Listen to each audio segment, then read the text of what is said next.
Okay ဆရာဒီနေ့ပြောမယ့်သင်ခန်းစာလေးကတော့ဒီ basic writing ရဲ့ episode 2ပေါ့နော်ဒီမှာဆိုရင်ဘာတွေပါမလဲဆိုရင် singular and plural forms of verb singular verb plural verb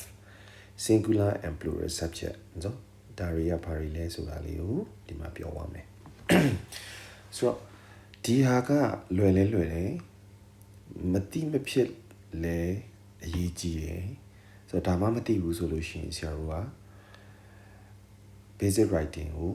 ကောင်းရေးနိုင်မှာမဟုတ်ဘူးပေါ့နော်ဒါအခြေခံအကျဆုံးအချက်တွေတခုပေါ့ရန်လဲလွယ်တဲ့အတွက်လူတိုင်းတော့သိပြီးသားတော့ဖြစ်မှာပါဒါပေမဲ့ဒါလေးကထည့်ပြောမှရမှာဖြစ်တဲ့အတွက်ကြောင့်မလို့ဒီဘိုင်းလေးမှာတော့ဆရာဒါလေးပြောမယ်ကြည့်လိုက်အောင်ဆိုတော့ဒါမပြောခင်မှာ episode 1ရဲ့ revision လေးပေါ့နော်ရှေ့ပိုင်းမှာဆရာတို့ဘာတွေသင်ခဲ့လဲဆိုတာလေးကိုပြန်ပြီးတစ်ချက်ပြန်နှွေးပေးမယ်အဲ့ဒီအပိုင်းမှာပါတဲ့ exercise လေးတွေတစ်ချက်ပြန်ပြီးတော့အဖြေတိုက်ပေးမယ်โอเคကြည့်လိုက်အောင်ဆိုတော့ပထမအဲ့မှာပါသင်ခဲ့လဲဆိုဆရာတို့ကအခြေခံအကျဆုံး sentence တစ်ခုကိုရေးတဲ့အခါမှာ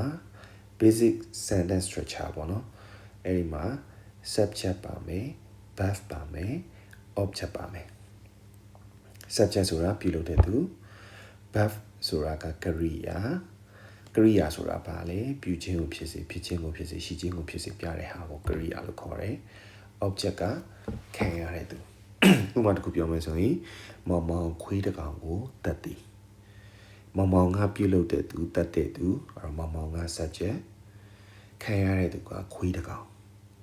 ကအတတ်ခံရတဲ့ဟာဆိုတော့ကရိယာကတတ်သည်နော်ဆိုတော့ဘာသာကြောင်းပဲရေး basic sentence structure မှာ subject ရယ် verb ရယ် object ရယ်အဲ့ဒီသုံးခုပါမှာပြည့်စုံမယ်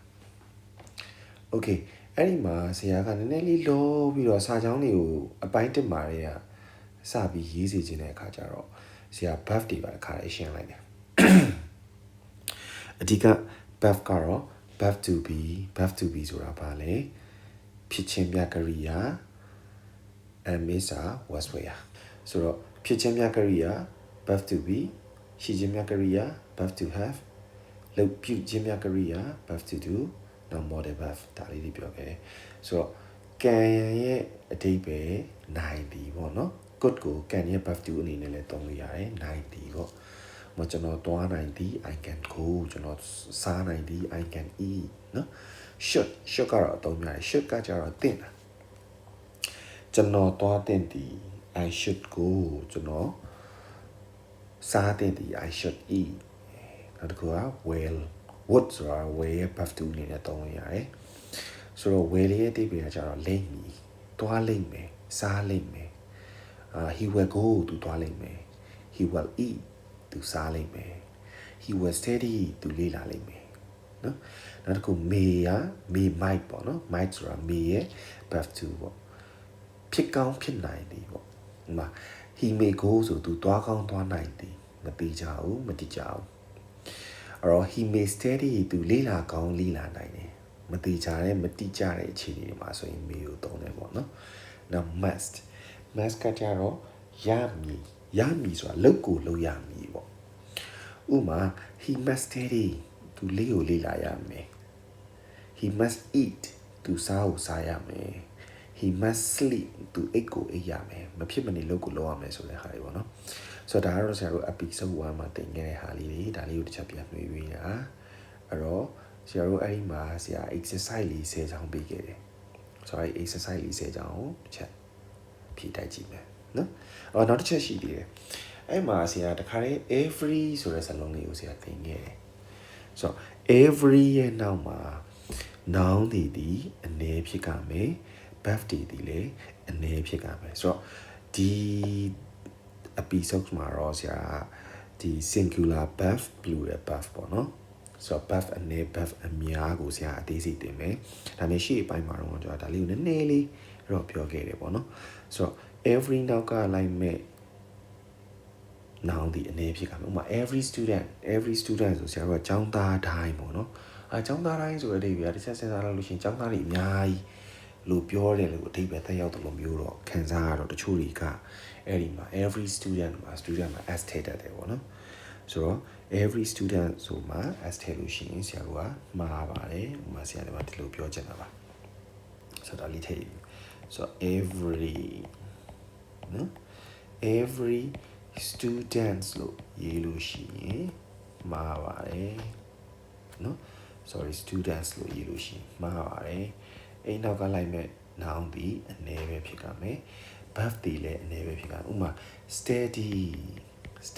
ဆိုရင်အများဖြစ်သွားတယ်ဆိုတော့ဆိုရင်လည်းမှားပါတယ်ဆိုတော့ကျောင်းသားတိုင်း sorry ကျောင်းသားတိုင်းလေ့လာသည်ဆိုတာမှာဆရာတို့က every student ဆိုတော့နောက်ကလိုက်မဲ့ noun ဒီအနေပဲဖြစ်ကြမယ်လေ့လာသည် studies နော် noun လည်းအနေ verb လည်းအနေဖြစ်ကြမယ်ဆိုတော့ဒါလေးပါပဲဆိုတော့ပိုင်းတက်မှာတင်ခဲ့ရလေးနော်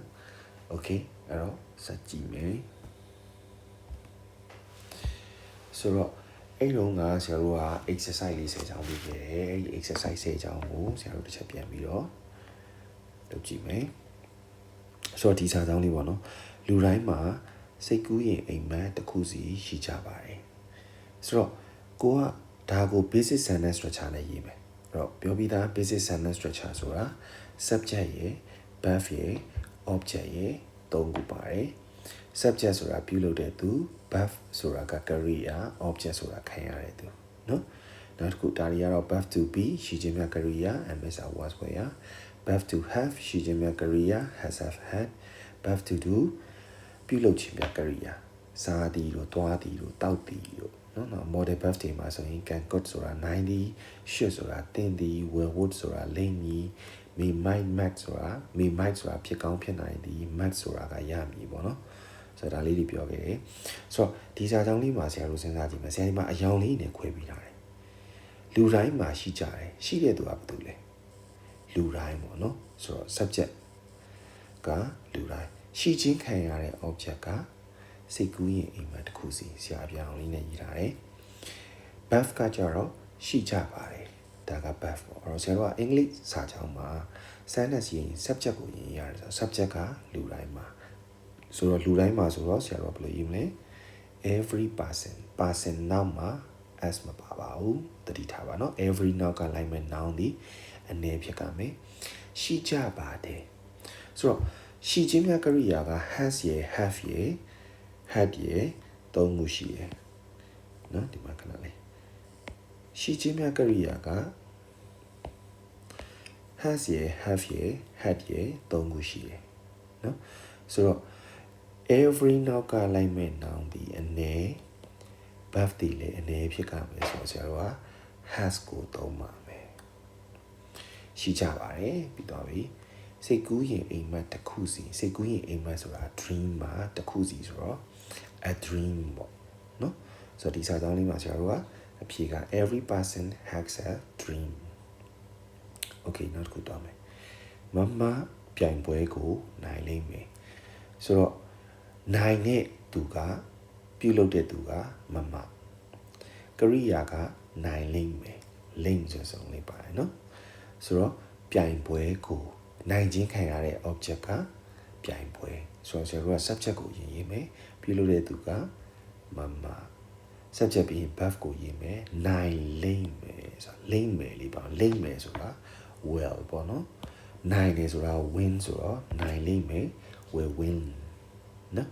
ပြိုင်ပွဲဆိုတော့ this way ပေါ့ဒီပြိုင်ပွဲပေါ့ဆရာဒီဆိုတဲ့စကားလုံးလေးကြံခဲ့လို့မမကဒီပြိုင်ပွဲကိုနိုင်လိမ့်မယ်โอเคနောက်တစ်ချောင်းသွားမယ်ကိုမမကိုတွေးလိုက်ပြီဆိုတော့တွေးလိုက်တဲ့ subject ပြုလုပ်တဲ့သူကကိုတွေးချင်းခံရတာဘယ်သူကတွေးချင်းခံလိုက်ရလဲဆိုရင်မမကတွေးချင်းခံလိုက်ရတာအဲ့တော့မမက object တွေးလိုက်ပြီဆိုတာက career above အဲ့တော့ဆရာတို့ဒီမှာစာကြောင်းရေးကြည့်မယ် subject ကကိုတွေးလိုက်သည်က C ကိုဆိုတာတယောက်တည်းဖြစ်တဲ့အတွက်နောက်ကလိုက်မဲ့ verb ကလည်းအနေဖြစ်ကြမယ်တွေးချင်းခံရတဲ့ object ကမမနော် okay နောက်တစ်ခုနောက်တစ်ချောင်းပါမယ်အမေတိုင်းသူမကလေးကိုချစ်ကြသည်အမေတိုင်းဆိုတော့ every mother နော်ချစ်ကြတယ်ချစ်တဲ့သူပြုလုပ်တဲ့သူချစ်တဲ့သူကအမေတိုင်းကရိယာကချစ်ကြသည်ချစ်ချင်းခံရတာကသူမကလေးကိုဆိုတော့ဆရာတို့က subject ကိုရင်ရေးမယ်အမေတိုင်းဆိုတော့ every mother subject ပြီး verb လာမယ်ချစ်ကြသည် loves ဆိုတော့ဒီမှာတတိကြပါ every နောက်ကလိုက်မဲ့ noun ဒီအနေဖြစ်ကမယ် verb ဒီလေအနေဖြစ်ကမယ်အဲ့တော့ချစ်ချင်းခံရတဲ့ object ကသူမကလေးဟာချိုင်သူမဤကလေးပေါ့နော်ဟာချိုင်ဆိုတော့ okay နောက်တစ်ချောင်းတော့မယ်ကျွန်တော်သင်ခန်းစာများကိုနားလည်သင်သည်ဆိုတော့ပြုလုပ်တဲ့သူ subject ကကျွန်တော်နားလည်သင်သည်က verb ကရိယာနားလည်ခြင်းခံရတဲ့ object ခံရတဲ့သူကသင်ခန်းစာများကိုဆိုတော့ဆရာတို့ကစာကြောင်းမှာ subject ကိုရေးမယ်ကျွန်တော် I verb လာမယ်နားလည်သင်သည် model verb လေးတောင်းထားတယ်သင်ဆိုတော့သင်ဆိုတာပါလေ should သင်သည်ဆိုတော့နားလည်တယ်ဆိုတာက understand ဆိုတော့နားလည်သင်သည်ဆိုတော့ should understand သင်ခန်းစာများကိုဆိုတော့ let's see နော် okay နောက်တစ်ခုဆက်သွားမယ်ပညာရေးသည်လေကားတစ်ခုဖြစ်သည်ဆရာတို့က subject verb object ဒါလေးသိရမယ်ဆိုတော့ပညာရေးသည်လေကားတစ်ခုဖြစ်ပါသည်ဆိုတော့ပညာရေးဆိုတာက subject ကရိယာကဖြစ်ပါသည်ဖြစ်ချင်းခံရတဲ့ object ကလေကားတစ်ခုဆိုတော့ဆရာတို့ subject ကိုရေးမယ်ပညာရေးသည် education ဖြစ်ပါသည် is လေကားတစ်ခု a letter okay နောက်တစ်ခုဘဝမှာအခက်အခဲများရှိပါသည်ဆိုတော့ပြုလုပ်တဲ့သူကဘဝရှိပါသည်က verb ကရိယာရှိချင်းခံရတဲ့ object ကအခက်အခဲများဆိုတော့ကျွန်တော်ဘယ်လိုရေးမလဲဆိုရင် subject verb object ဆိုတော့ life ရှိပါသည် has အခက်အခဲများ many difficulty နော် many difficulties many problem လို့ရေးလိုက်ရတယ်နော် many အခက်အခဲများရှိပါသည်အကြောင်းကလူတိုင်းပညာရေးကိုတန်ဖိုးထားတဲ့နေဆိုတော့တန်ဖိုးထားတဲ့သူပြုလုပ်တဲ့သူကလူတိုင်းကရိယာကတန်ဖိုးထားတဲ့သည်တန်ဖိုးထားခြင်းခံရတဲ့ object ကပညာရေးအော်ဆရာတို့ subject ကိုရေးမယ် subject ကိုရေးမယ်လူတိုင်း every person everyone လို့ရေးလိုက်ရတယ်ဒီနောက်ကဟာဒီအနေနဲ့ဖြစ်ကမယ်တန်ဖိုးထားတဲ့သည် model လေးတစ်လုံးပါတယ်တင်လား should တန်ဖိုးထားတဲ့သည်ဆိုတော့ should value တန်ဖိုးထားခြင်းခံရတဲ့ object ကပညာရေးဆိုတာ education နော်ဆိုဟုတ်ပြီနောက်တစ်ခုကိုပထမစုရနိုင်သည်အဲ့တော့စုရတဲ့သူကကိုရနိုင်သည်ဆိုတာကကရိယာရခြင်းခံရတဲ့ဟာကပထမစုကရခြင်းခံရမှာပေါ့နော်ဆိုတော့ဆရာတို့က subject ကိုရေးမယ်ကိုရနိုင်သည်ဒီမှာ model verb လေးတစ်လုံးပါတယ်နိုင်နေဆိုတဲ့ဟာလေးနိုင်နေဆိုတာက can အဲ့တော့ရနိုင်သည်ဆိုတော့ can sorry ဆရာဒီမှာမှားသွားတယ်နော်ဟိုမဟုတ်ဘူး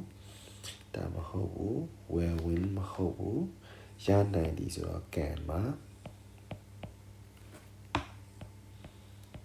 can win ရနိုင်သည်ပထမစု can get လို့ရေးလိုက်ရဒါပေမဲ့ကျွန်တော်ကစုရတာတွေပါလေဆို win နဲ့ပဲသုံးတာဆိုတော့ can win the first prize ပထမစုကိုရနိုင်သည်ဆိုတော့နောက်တစ်ခုသွားမယ်မမသည်ခေါင်းဆောင်တစ်ယောက်ဖြစ်ပါသည်ဆိုတော့အဲ့တော့ဖြစ်တဲ့သူကမမကရိယာကဖြစ်ပါသည်ဖြစ်ချင်းခံရတာကခေါင်းဆောင်တစ်ယောက်ဆိုတော့ subject ကိုရေးမယ် subject ကမမ verb ကရိယာကဖြစ်ပါသည်ဖြစ်ချင်းမြကရိယာ is ခေါင်းဆောင်တစ်ယောက်ဆိုတော့ a leader နော်မမ is a leader okay so ဒါလေးကဟောနော်ဆရာတို့ဘာဖြစ်မလဲဆိုရင်ဝယ်မဟုတ်ပါဘူးဒါလေးကကဲမှာ camera okay not good တော့မယ်ဆိုတော့ဒါကတော့ဆရာတို့ဒီနေ့သင်မဲ့ခေါင်းစဉ်ပေါ့လူတိုင်းသိပြီးသားလွယ်တယ်သိမှလည်းရမယ်ပေါ့နော်ဆိုတော့ episode 2မှာဘာတွေသင်မလဲဆို singular and plural forms of verb singular verb ရှိမယ် plural verb ရှိမယ် singular ဆိုတာအနည်းကိုပြောတာ plural ဆိုတာအများကိုပြောတာအဲ့လိုပဲ subject ဒီမှာလည်း singular subject ရှိမယ် plural subject ရှိမယ်ဒါလေးတစ်ချက်ကြည့်ရအောင် singular ဆိုတာအနည်း plural ဆိုတာအများ formula ကဒါပဲရှေ့က subject ကအနည်း singular subject ဆိုရင်နောက်က verb ကလည်းအနည်းပဲဖြစ်ကြမယ် singular verb ရှေ့က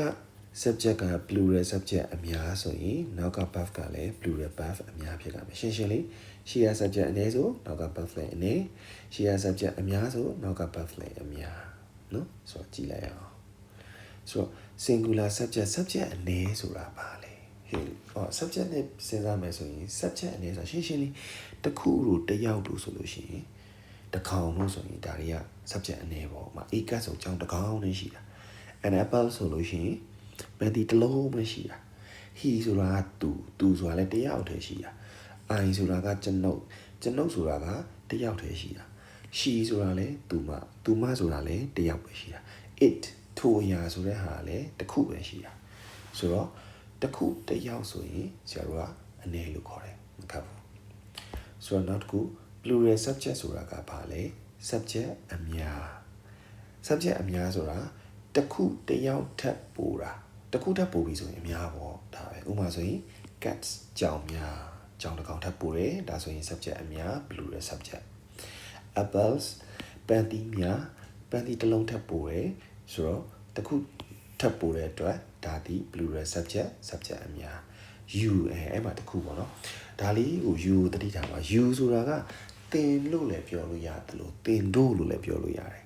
ဆိုတော့ဆရာတို့ကသင်တို့လို့ပဲသဘောထားလိုက်ပါဆို you ဆရာတို့ကအများထဲမှာထည့်ပါတယ် you လေးတစ်ခုကမှားနိုင်ပါတယ်တတိထားပါ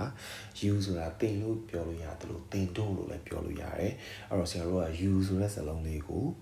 အများလို့ plural လို့သတ်မှတ်ပါတယ်နော် they ကတော့ရှင်းတယ် they ဆိုတာသူတို့ဆိုတဲ့ကတယောက်ထပ်ပို့တယ်အများ we ဆိုတာကျွန်ုပ်တို့ဆိုတဲ့အတွက်တယောက်ထပ်ပို့တယ်အများဆိုတော့ရှင်းလေး singular subject ဆိုတာတစ်ခုတစ်ယောက်တစ်ကောင်ဆိုရင်အနည်းပဲတစ်ခုထပ်ပို့ရင် plural အများပဲ okay ဒါပဲ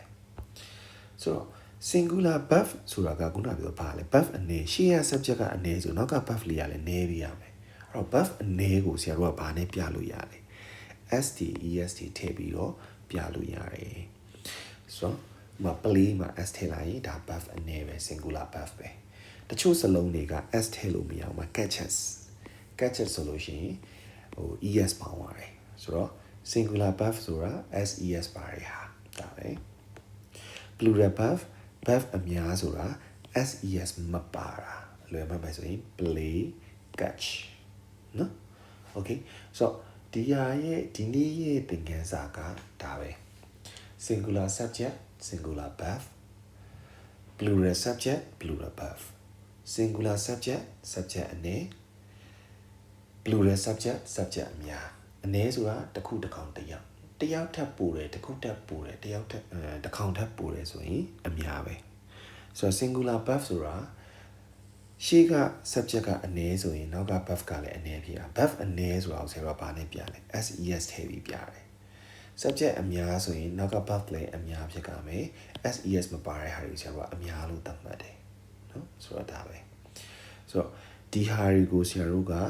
verb တွေနဲ့ခွဲလိုက်မယ်တစ်ချက်ကြည့်မယ်ဆိုတော့ verb to be မှာဆရာတို့က verb to be တွေဖြစ်ခြင်းပြကရိယာတွေ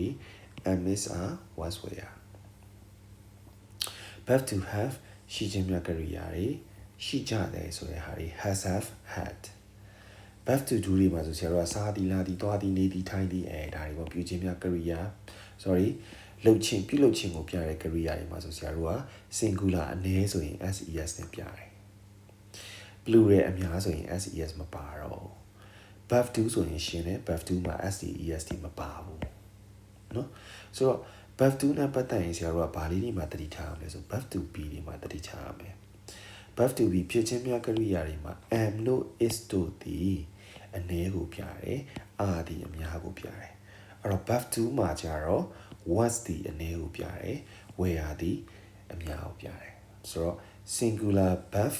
to be အနည်းက buff 1ပေါ့နော် present tense buff 1က mx plural က are buff to past tense မှာဆိုရင် singular buff to be က was past tense buff to မှာဆိုလို့ရှိရင် plural က were ဆိုတော့အဲ့လိုပဲ buff to have ရှိခြင်းများကရိယာမှာလေ has singular plural က have buff to ကတော့ရှင်လေ had နော်ဆိုတော့ဒီဟာမှာရောစရာအကြောင်းမရှိဘူးဒါပေမဲ့နည်းနည်းလေးကြောင်သွားနိုင်တာတခုရှိတယ်အဲ့ဒါကိုဆရာ special case အနေနဲ့ဒါလေးထည့်ပေးထားတယ်ဘာလဲ special case ကြည့်အောင် I ရဲ့ပမာလို့အဓိပ္ပာယ်ဒီကျွန်ုပ်တယောက်တည်းဟုတ်တယ်မလားတယောက်တည်းဆိုတော့ဆရာတို့က singular လို့သတ်မှတ်တယ်ဆိုတော့ဆရာတို့ကသုံးတဲ့အခါမှာ I နဲ့တွဲမဲ့ singular အနည်းသည် verb to be ဒီ am ပါ I is ဆိုတာမရှိဘူးဒါရှင်းတယ် past tense verb to ဆိုရင် was ဒါလည်းရှင်းတယ်နော်မရှင်းတာဒီနေရာဒါလေးအရေးကြီးပါတယ်ဆိုတော့ I ဆိုတဲ့ဟာကိုဆရာတို့က singular အနေနဲ့သတ်မှတ်ပြီးတော့ verb to be မှာ am တို့ was တို့သုံးပေမဲ့ verb to have မှာတော့ has မသုံးပါဘူး have ပဲသုံးပါတယ်ဒါလေးသတိထားပေးပါနော်ဒါလေးတစ်ချက်သတိထားမယ် I တော့ကလိုက်မယ်ဟာဒီ has မဟုတ်ပါဘူး have ပါ verb to have မှာဆိုရင်verb to do ရတော့ရှင်းတယ် I ဒီကျွန်ုပ်ဆိုတာအနည်းဖြစ်တဲ့ကြောင့်မို့ဆရာတို့က SES သုံးမယ် verb to ဆိုရင်လည်း verb to သုံးမယ်ဆိုတော့ဆရာကဒီဟာမှာသတိထားစေချင်တာ I ဆိုတဲ့ဟာလေးဒီကျွန်ုပ်ဆိုတဲ့ဒီ singular အနည်းဖြစ်ပေမဲ့ verb to have မှာတော့ HEVE ကိုပဲသုံးပါတယ် HES ကိုမသုံးပါဘူးနောက်တစ်ခု you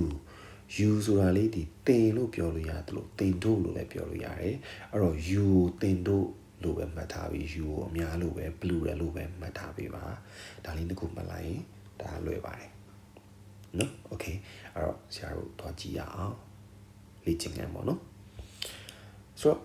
he အဲ့တော့ဆရာနဲ့တူလိုက်စဉ်းစားကြည့်မယ် he သူတယောက်တည်း singular အနည်း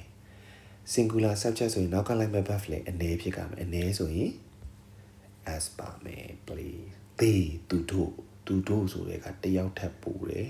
အဲ့အတွက်ကြောင့်မလို့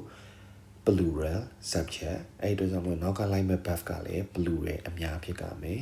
ဆိုတော့ plural မှာ SES မပါဘူးအဲ့တော့ဘယ်ဟာလဲ like oh sorry ဒီမှာမှားနေတယ်ပြန်လိုက်မယ်ခဏဆောင်ပြပါ like as မပါရပါဘူး okay so နောက်တစ်ခု she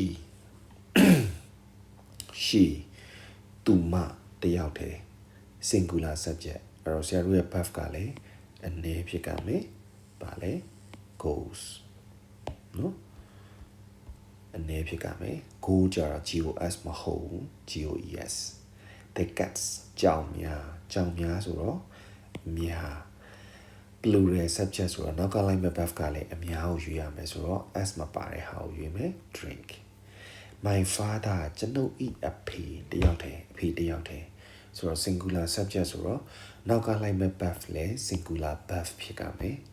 walks I ကျွန်ုပ်တယောက်တည်းအနေဆိုတော့အနေမှာ am ရှိမယ် is ရှိမယ်ဒါပေမဲ့ဆရာတို့က I နဲ့တွဲမဲ့ဟာဒီ am ပဲဖြစ်ကြမယ် okay you ဆရာအများလို့ပဲမှတ်ထားပါလို့ပြောထားတယ်ဆိုတော့ you နဲ့တွဲမဲ့ဟာဒီ have plural subject plural verb you လေးသတိထားပါ you ဆိုတာတင်လို့ပြောလို့ရတယ်လို့တင်တို့လို့ပြောလို့ရတယ်အဲ့တော့ဆရာတို့က you ကိုတင်တို့လို့သတ်မှတ်ပြီးတော့အများလို့ပဲသတ်မှတ်ပါမယ် plural လို့ပဲသတ်မှတ်ပါမယ်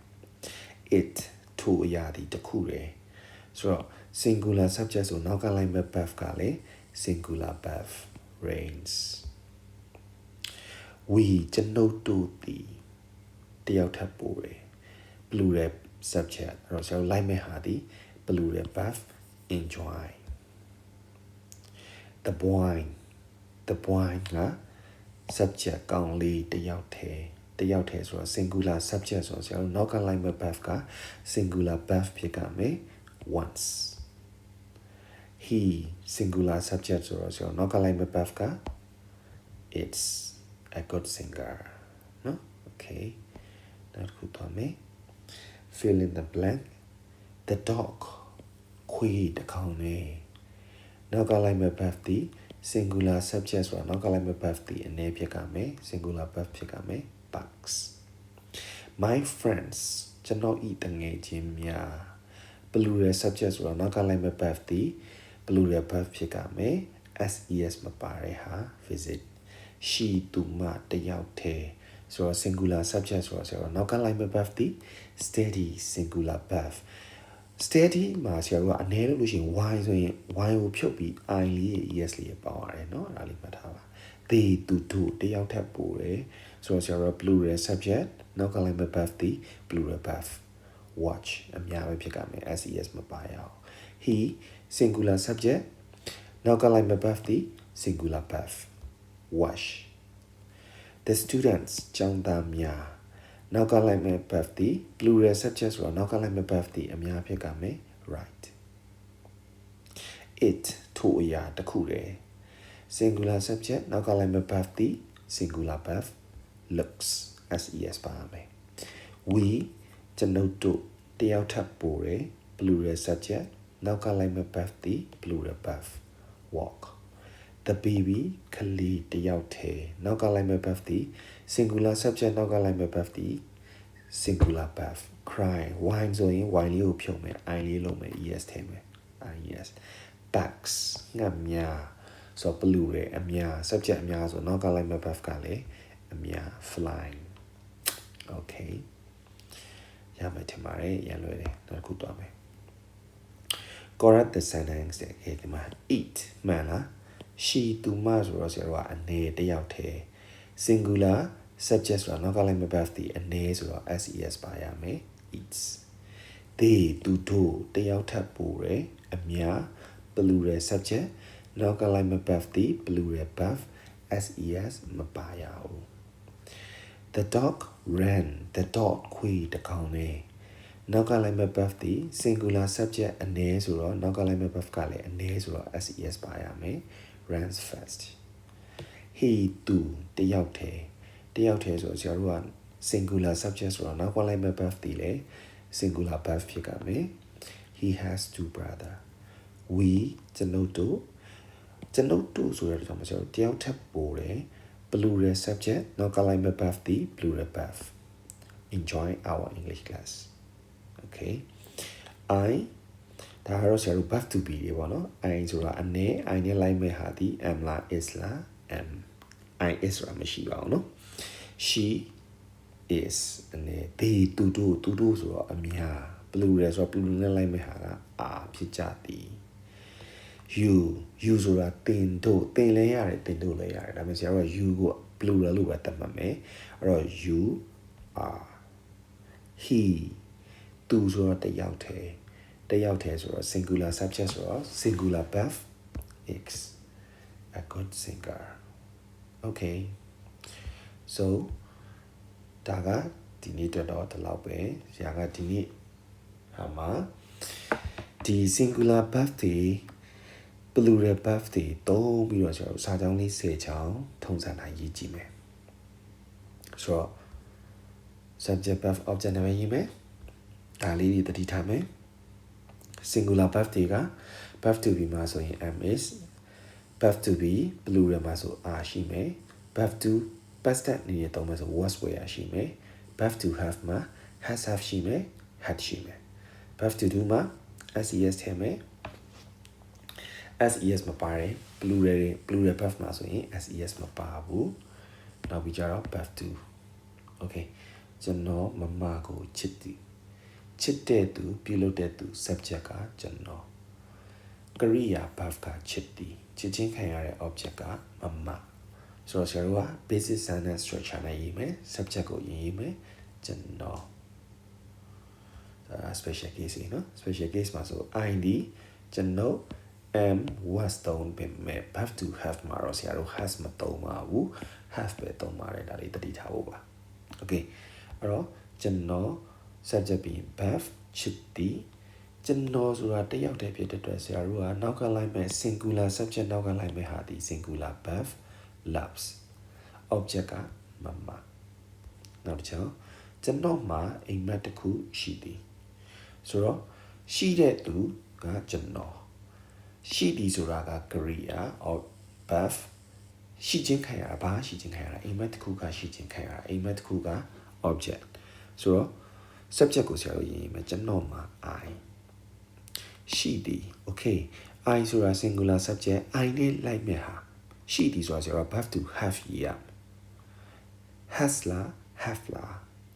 have ပါနော်ဒါလေးသတိထားပါမယ် I ဆိုတာကျွန်ုပ်တယောက်တည်းဆိုပေမဲ့ဆရာတို့က have ပဲသုံးပါတယ်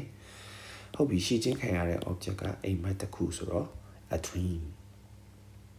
okay နောက်တစ်ချောင်းကျွန်တော်ဖြစ်ပါသည်ဆရာတယောက်ဆိုတော့ subject ကကျွန်တော်ကရိယာကဖြစ်ပါသည်ဘာဖြစ်တာလဲဖြစ်ချင်းခံရတာကဆရာတရား object ကဆိုတော့ဟုတ်ပြီအဲ့တော့ဆရာတို့ရေးမယ်ကျွန်တော် subject က I ဖြစ်ပါသည် is sorry am I နဲ့တွေ့မှာ am ပါဖြစ်ချင်းခံရတဲ့ဟာကဆရာတရားဆိုတော့ a teacher I am a teacher ကျွန်တော်ကျောင်းသားတယောက်ဖြစ်ခဲ့သည်ဒါလေးတစ်ချက်ရေးကြည့်ပါမယ်ဖြစ်ခဲ့သည်ဆိုတော့ဖြစ်ချင်းခံရတာကကျောင်းသားတယောက်ဖြစ်ခဲ့သည်ကကရိယာ subject ကဖြစ်တဲ့သူကကျွန်တော်ဆိုတော့ subject ကိုရေးမယ် I ဖြစ်ခဲ့သည်ဆိုတော့ဆရာတို့က am သုံးလို့မရဘူး verb to ဆိုတော့ was ကျောင်းသားတယောက်ဆိုတော့ a student okay နောက်တစ်ခုကျွန်တော်မှာကားတစ်စီးရှိသည် I subject က verb ကရှိသည်ဟုတ်ပြီ has သုံးပါလား have သုံးပါလား I ဒီကျွန်တော်ဆိုတော့တယောက်တည်းဆိုပေမဲ့ဆရာတို့ special case အနေနဲ့ I ကိုရှိခြင်းပြမှာ have ပဲသုံးပါတယ် have ရှိခြင်းခံရတဲ့ကားတစ်စီး object က a car subject verb object I have a car okay နောက်တစ်ခုဒါလေးတွေသိရမယ်သူခွေးတစ်ကောင်ကိုရိုက်သည်ရိုက်တဲ့သူပြုလုပ်တဲ့သူက subject ကသူရိုက်သည်ဆိုတာကကရိယာပြုခြင်းကိုပြတာရိုက်လိုက်တာရိုက်ခြင်းခံရတဲ့ object ကခွေးတစ်ကောင်အဲ့တော့ဆရာတို့က subject ကိုရေးမယ် he ရိုက်သည် beats he ဆိုတာဒီသူဒီ singular subject တယောက်တည်း singular subject အနည်းဆိုတော့ကျွန်တော်နောက်ကလိုက်မဲ့ verb လေးရလေအနည်းဆိုတော့ ses လေးထည့်ပြရမယ် he beats a dog သူတို့တွေမမကိုတတ်လိုက်သည်သူတို့တွေဆိုတာက they တတ်လိုက်တဲ့သူကသူတို့တွေ subject plural subject တယောက်ထပ်ပို့တယ်